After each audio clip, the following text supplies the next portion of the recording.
Assalamualaikum warahmatullahi wabarakatuh. Kembali lagi dengan saya Subhan. Pada kesempatan kali ini kita akan membahas materi kelas 10 tentang individu, kelompok, dan hubungan sosial. Ayo simak materi dan video. Baiklah, kali ini kita akan membahas materi tentang individu, kelompok, dan hubungan sosial. Pertama, kita harus tahu apa itu hubungan sosial. Hubungan sosial adalah hubungan-hubungan dinamis yang menyangkut hubungan antara individu dengan individu, antara individu dengan kelompok, atau antara kelompok dengan kelompok, baik berbentuk kerjasama, persaingan, ataupun pertikaian. Selanjutnya, kita membahas faktor pendorong hubungan sosial. Di sini ada 5 faktor. Yang pertama, imitasi. Merupakan suatu tindakan meniru sikap, tingkah laku, dan penampilan orang lain. Tindakan ini pertama kali dilakukan manusia di dalam keluarga dengan meniru kebiasaan anggota keluarga yang lain, terutama orang tuanya. Imitasi akan terus berkembang ke lingkungan yang lebih luas, yaitu masyarakat.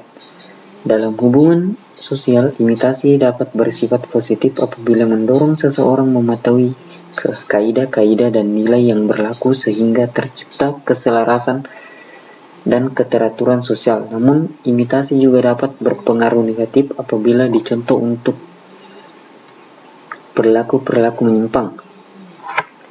Yang kedua, sugesti. Merupakan cara pemberian suatu pandangan atau pengaruh oleh seseorang kepada orang lain dengan cara tertentu, sehingga orang tersebut mengikuti pandangan atau pengaruh tersebut tanpa berpikir secara kritis dan rasional. Sugesti terjadi karena pihak yang menerima anjuran itu tergugah secara emosional dan biasanya emosi itu menghambat daya pikir rasionalnya. Identifikasi adalah kecenderungan atau keinginan dalam diri seseorang untuk menjadi sama dengan orang lain yang menjadi idolanya. Identifikasi merupakan bentuk lebih lanjut dari imitasi dan sugesti. Dengan identifikasi, seseorang mencoba menempatkan diri dalam keadaan orang lain atau mengidentifikasi diri dengan orang lain. Proses identifikasi berlangsung dalam suatu keadaan di mana seseorang yang melakukan identifikasi benar-benar mengenal orang lain yang menjadi tokoh atau idolanya baik secara langsung maupun tidak langsung melalui televisi. Contohnya, seorang remaja yang mengubah penampilannya mulai dari cara pakaian, bicara, dan model rambut sesuai dengan artis idolanya. Yang ketiga, simpati adalah perasaan tertarik yang timbul dalam diri seseorang dan kemampuan untuk merasakan diri kita seolah berada dalam keadaan orang lain. Simpati bisa disampaikan kepada seseorang, kelompok, atau institusi. Misalnya, kita merasa sedih melihat penderitaan saudara-saudara kita yang tertimpa musibah gempa dan tsunami di daerah yang sekarang seperti daerah Masamba yang kena musibah banjir bandang. Kita dapat bersimpati terhadap mereka, memberikan bantuan. Yang keempat, motivasi. Merupakan dorongan rangsangan pengaruh yang diberikan oleh individu kepada individu lain, sehingga individu yang diberi motivasi menuruti atau melaksanakan apa yang diberikan itu secara kritis, rasional, dan penuh rasa tanggung jawab. Motivasi dapat diberikan oleh individu ke kelompok, kelompok kepada kelompok, atau bahkan kelompok kepada individu. Contohnya, memotivasi semangat belajar siswanya. Seorang guru memberikan tugas yang berhubungan dengan materi yang telah disampaikan. Yang kelima, empati merupakan proses kejiwaan seseorang untuk larut dalam perasaan orang lain baik suka maupun duka. Contohnya, apabila kamu melihat orang tua temanmu meninggal, kamu tentu ikut merasa penderitaan dan kesedihan temanmu. Kamu seolah-olah juga ikut merasakan kehilangan seperti yang dirasakan oleh temanmu. Berikutnya, kita masuk ke syarat hubungan sosial. Di sini ada 2. Yang pertama, kontak sosial.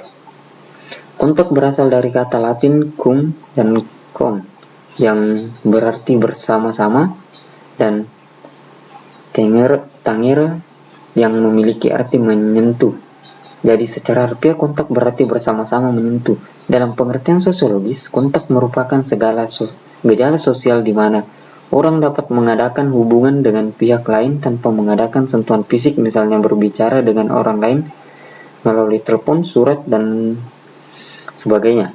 Jadi kontak sosial merupakan aksi individu atau kelompok dalam bentuk isyarat yang memiliki makna bagi si pelaku dan si penerima, dan si penerima membalas aksi itu dengan reaksi. Kita membedakan kontak berdasarkan cara, sifat, bentuk, dan tingkat hubungannya.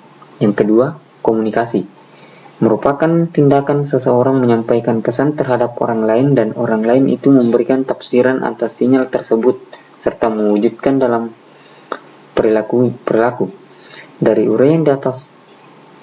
uraian tadi, tampak bahwa komunikasi hampir sama dengan kontak. Namun adanya kontak belum tentu berarti terjadi komunikasi. Komunikasi menuntut adanya pemahaman makna atas suatu pesan dan tujuan bersama antara masing-masing pihak, dan harus ada respon terhadap kedua pihak tersebut. Dalam komunikasi terdapat 4 unsur, yaitu pengirim, penerima, pesan, dan umpan balik. Pengirim atau sender yang biasa disebut komunikator adalah pihak yang mengirim pesan kepada orang lain. Penerima yang biasa disebut komunikan adalah pihak yang menerima pesan dari sender atau pengirim tadi. Yang berikutnya, pesan adalah isi atau informasi yang disampaikan pengirim kepada penerima. Umpan balik atau feedback adalah reaksi dari penerima atas pesan yang diterimanya. Baik, itulah tadi materi tentang individu, kelompok, dan hubungan sosial. Sekian dan terima kasih. Wassalamualaikum warahmatullahi wabarakatuh.